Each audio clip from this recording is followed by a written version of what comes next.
Es mi propósito que esta exposición no sea a modo de cátedra o curso, sino con el afán de compartir un tema entre quienes estamos interesados en conocer algo nuevo sobre todo lo que nos rodea y relaciona con el universo y con los demás seres humanos, como seres inteligentes, curiosos y ansiosos de saber algo más sobre toda esta maravilla que es la creación. El tema de hoy que elegí, proyecciones de una vida espiritual por el conocimiento, es un tema muy vasto y de grandes proyecciones para el futuro individual y de la humanidad. Es uno de los grandes conceptos que aborda la logosofía, en relación directa con el ser humano y las grandes posibilidades de su inteligencia. Bueno, respecto a esa vastedad, tengo que aclarar que mi exposición estará enfocada a relatar lo que yo he podido comprender y experimentar con mis estudios y mi investigación en esta disciplina humanista. Aclaro esto porque, decía, la vastedad de la logosofía me excede totalmente y de ella he podido comprobar una parte que está además en continua revisión. No entonces para escuchar de mí la palabra de logosofía oficial, ya que ella está en los libros del autor, que los pueden bajar en forma gratuita de la página web, que más adelante les diré dónde. Y también me interesa aclarar que este mismo tema, dado por otro estudiante de logosofía, muy probablemente sería bastante diferente. Porque justamente logosofía es de carácter netamente experimental. Y por lo tanto, cada uno va abarcando, comprendiendo los temas que necesita y el punto de partida desde el cual empieza. Voy entonces a tratar de reducir al mínimo la parte teórica y quiero hacer una aclaración. Como decía que la logosofía es netamente experimental, desde 1930 su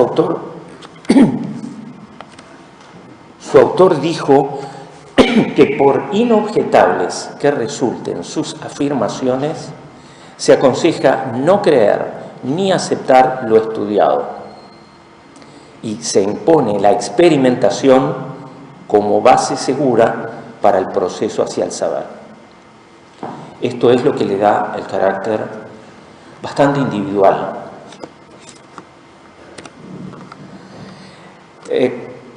Tomé el título y lo dividí en sus tres partes. Bien, ¿a qué se refiere logosofía con la vida espiritual? ¿Y qué tipo de conocimientos se necesitan para ello? ¿Y cuáles son las proyecciones y resultados que se logran con el estudio de esta ciencia?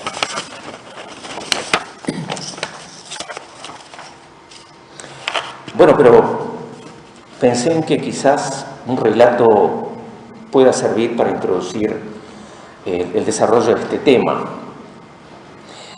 Antes de que naciera mi hija, yo estaba en una etapa muy activa y muy fermental. Y estaba con muchos proyectos de vida. Estoy hablando de cuando tenía menos de 30 años.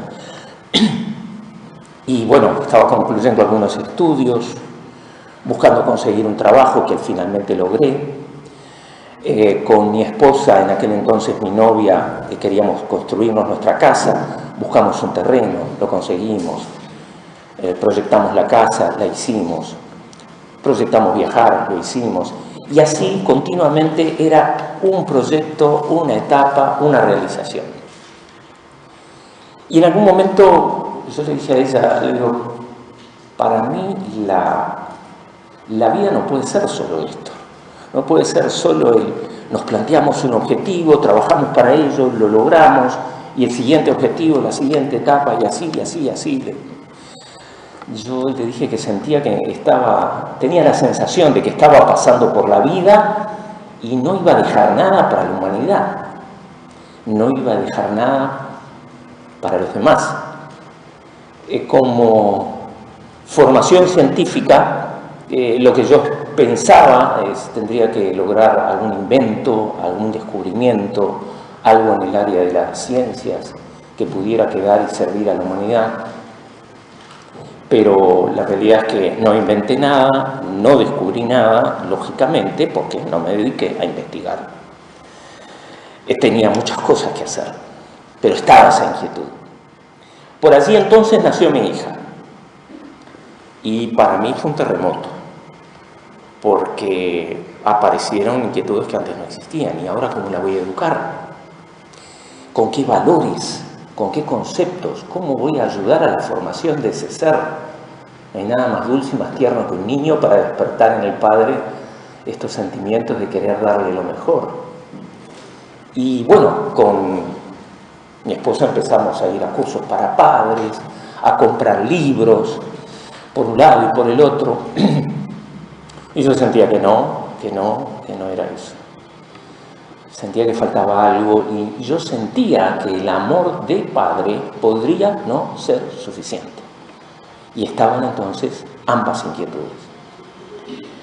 Tiempo después que empecé a estudiar logosofía, me di cuenta que estas inquietudes eran netamente inquietudes del espíritu.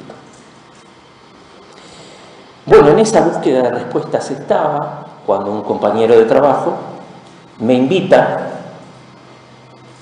No sé por cuántas veces ya venía invitándome, un año sí, un año no. Él está aquí ahora. Insistió 13 años. Y ahora, cuando llega esta invitación, tenía un motivo muy importante para explorar qué era logosofía. Bueno, fue así que asistí a la primera reunión informativa y tengo que confesar que no recuerdo nada de lo que se habló. Pero sí recuerdo la sensatez de lo que se exponía, la lógica de lo que se exponía y el afecto con que se exponía. Y eso fue lo que me quedó. Y por eso me decidí a estudiar logosofía. Y con el tiempo fui verificando que esa intuición de que era algo sensato, que era algo útil y que podía cumplir con mis inquietudes de dejar algo para la humanidad y educar a mi hija, fue comprobado y fue verificado. Esas son algunas de las inquietudes que yo percibí como inquietudes del espíritu. Pero pueden haber otras. Intenté recoger algunas de las que me parece que podrían también entrar allí.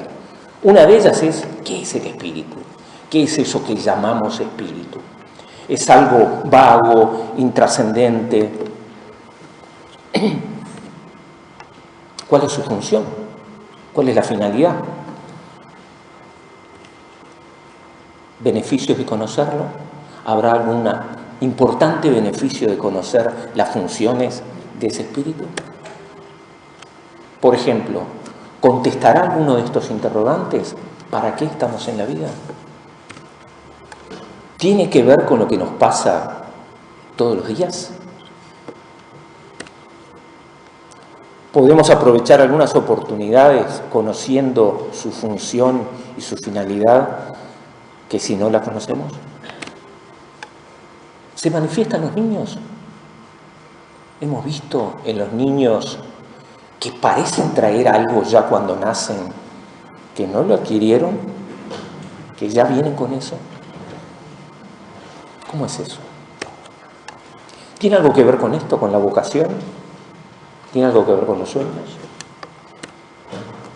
¿Cómo puede verificarse todo esto? ¿Hay manera?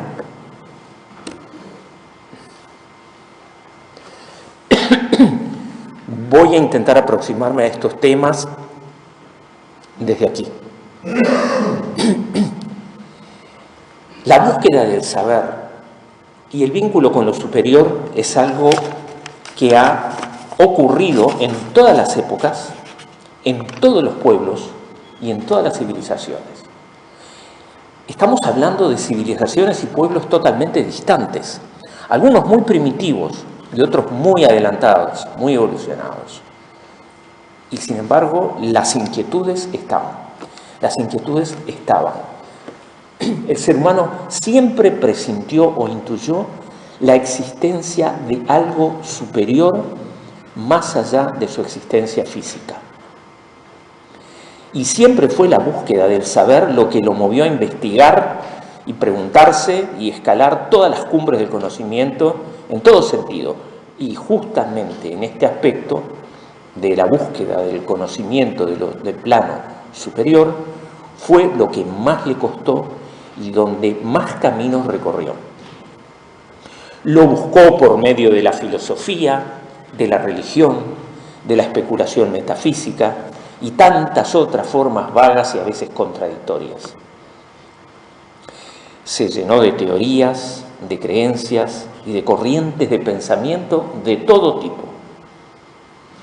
Para algunos bastó la fe, para otros bastó la discusión de ideas, otros optaron por el escepticismo y también otros quedaron en el vacío, quedaron los interrogantes inconclusos y las ansias de saber. Pensó el ser humano que, como el saber no ocupa lugar, pero justamente la ignorancia parece que sí ocupa lugar. Y ese fue justamente el problema, porque la ignorancia engendra, entre otras cosas, supersticiones, superchería, pensamientos mágicos. Y con el tiempo se produjo una gran confusión. Se mezcló lo fenoménico con lo místico, lo religioso. Se produjo una gran desorientación, especialmente en este tema del espíritu y lo espiritual. Yo encontré una analogía y la llamé el problema del astrónomo. Si un astrónomo quisiera observar el cielo, el cosmos, desde la azotea de su casa, se encontraría que las luces de la ciudad, el smog del aire y tantos otros factores distorsionarían lo que puede ver y le impedirían ver los detalles más finos del cosmos. Pasa análogamente con estos conocimientos que toda esa nube de concepciones, de teorías y de creencias forman como una capa que impide ver qué hay allá en ese mundo, y se necesitaría poder escalar a una montaña representada en este caso por el tipo de conocimientos, una montaña desde la cual, una altura desde la cual se pudiera observar con limpidez ese firmamento.